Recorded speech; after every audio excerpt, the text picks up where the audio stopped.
that spin thing.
Hello everyone, today I'm gonna be picking my Meshil.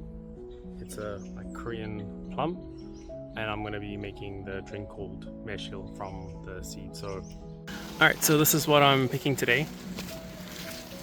The trick is to take it and just twist it and make sure you don't damage the branch, and just pick it off.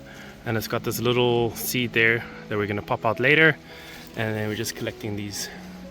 That's all we're doing today. It just takes a little twist. Like if you do it like this, that's not good. You don't want to do that because you damage the branch and it might not carry again there. So doing it like this is bad. You want to twist it off a nice clean break so it looks like that. I'm just gonna go and harvest what I can from this tree.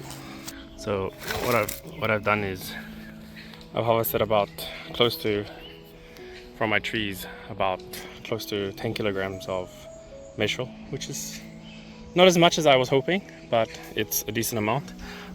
This is my last harvest that I just got, so I'm going to be just adding that here.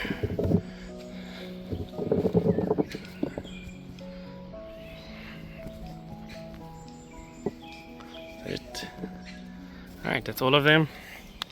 What else I got is just got some dish soap just to wash everything before I use it. I got the containers where I'll be making the glass containers. I like to use glass, a lot of people use plastic. I try to use little as plastic as possible, especially when I'm fermenting or doing anything with food. And I got this tray to just wash and rinse my seeds.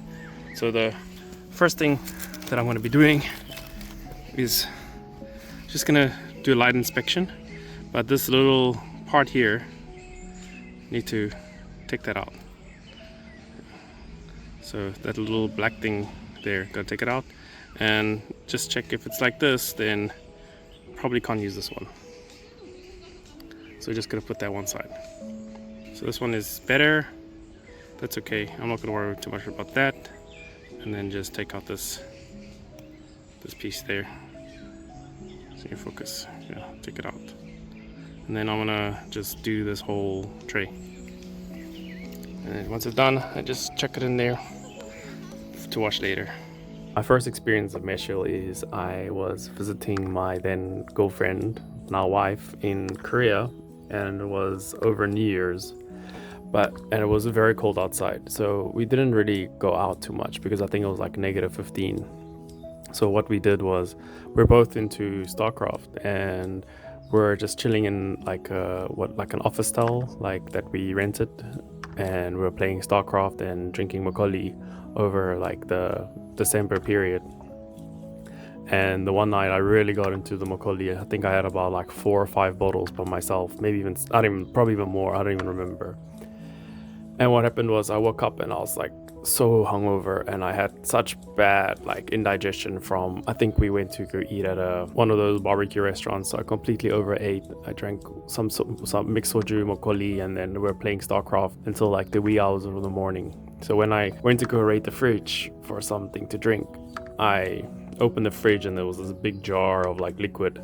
So I just took a cupful and I just drank it, and it was one of the sweetest things I've ever had in my entire life. Now, I'm not a person that's really into sweet things, and for the first couple of seconds I nearly gagged because it was so sweet and it was a little bit sour and it had like some really deep flavors to it, but I probably was too hungover to really appreciate it. But I drank it, and after that I've tried to find some water. I managed to find some water and I drank that too, and you know what, I actually started feeling much better after that. So that's why it really helps me for like hangover or indigestion or any kind of nausea. The reason I'm actually making this is it's kind of convenient because the farm that I started farming on has these green plums, Korean plums, Maeshil fruits on them. So it's convenient and it's season to harvest them. So I just, whatever the previous person working on a farm did, I just kind of like benefited from their work. Now, there's some drama there too, because when the landlord actually wanted to just remove all those trees, and I had to really convince him to leave the trees there, because I just believe not to chop down or take out a tree unless you really have to. It's just one of those things. I don't throw books away and I don't chop down trees. Unless it's a tree that has to, like, it's gonna die or it's poisonous or it's not a native tree to the area, then I agree, chop it down. Every time I have any kind of indigestion, my wife just runs and go gets me some Meshil, like, because I do have a bad habit of overeating because I live in Korea and I'm a big fan of Korean food and always go to the barbecue restaurants or eat too much pork intestines, and then always, you know, have a bad time afterwards. We actually ran out of our Meshil supply a while back. You can buy from the shop, but it's not the same.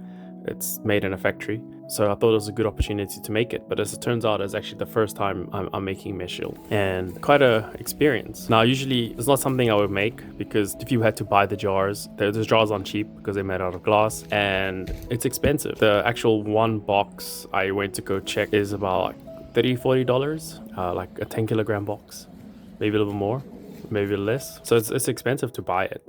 And then you just have to buy the sugar, and it takes long to make. It takes like 3 to 6 months to actually make it. The only reason I'm making it is because I actually have the trees on my farm, and it's just convenient. So I only had to buy the sugar. If you've made it this far in my video, you better like and subscribe. Yeah. Okay.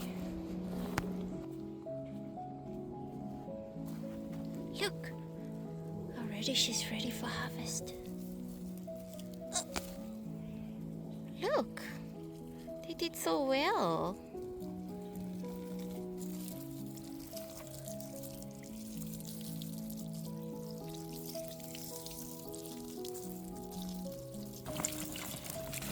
Just trying to wash off any dirt and bird poop. We didn't really, I don't think I sprayed any pesticide here. So we're not too worried about that, but we're more mostly worried about just dust and bird poop and any kind of dirt. Oh, I can hold this. Oops. Oh no. Wait, let me get it. You get it? If you see any that are damaged, now's a good time to take them out. So we've washed it.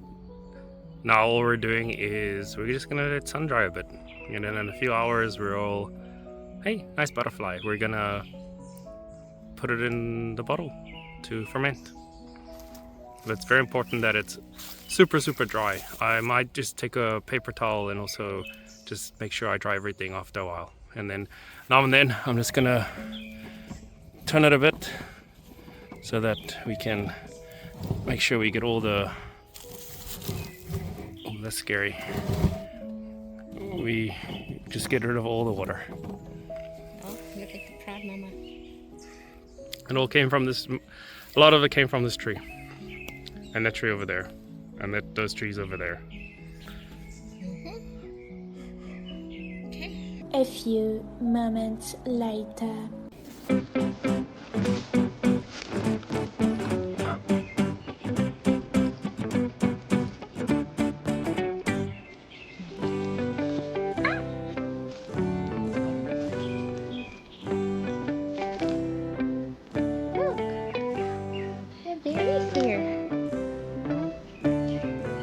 What are these? I've never seen it before.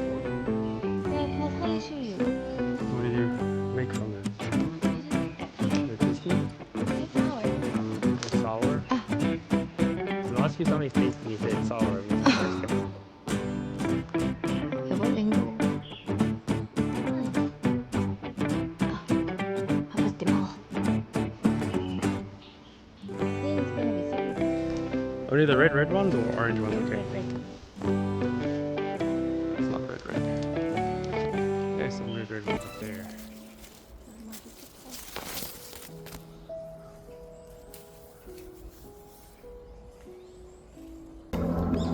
Adding sugar.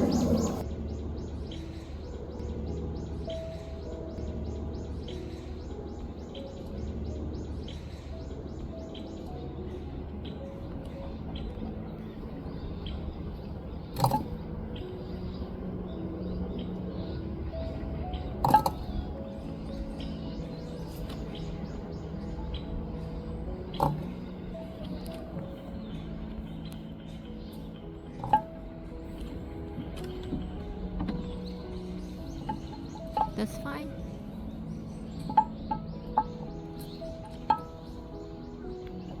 What sugar? Yeah. There's sugar right by you. Have you washed that one too? Yes. I washed everything.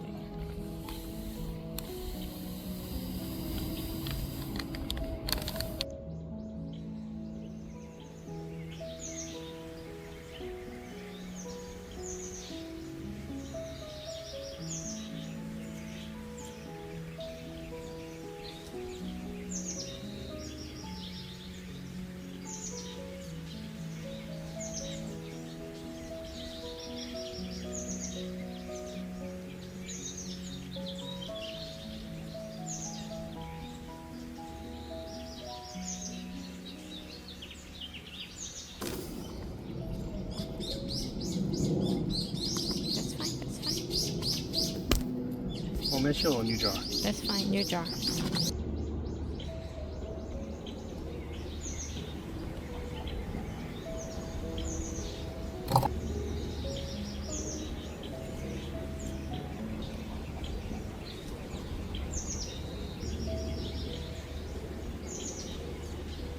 I'm so glad we got the second jar. Yeah, that was a good call.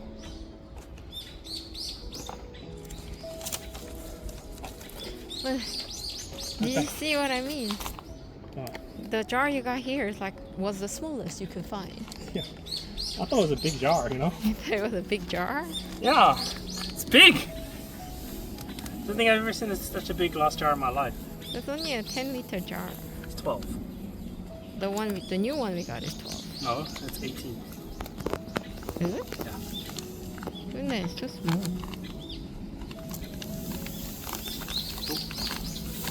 That's fine.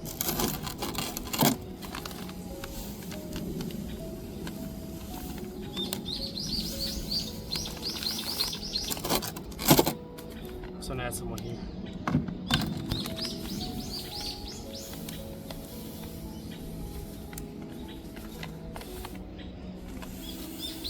It's like 9 kilograms, almost 21 pounds of sugar.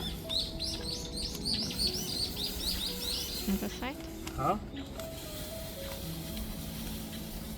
Can I just finish it? Yeah, finish it.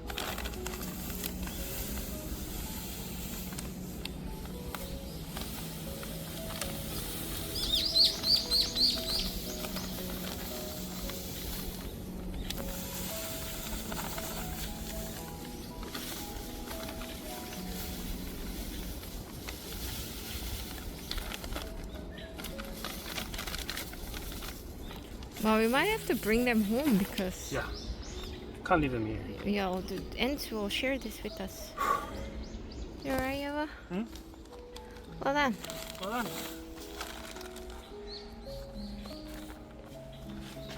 High five. So this is what it looks like after a few days. We did this on Thursday. Today is Monday, so it's been about 4 or 5 days.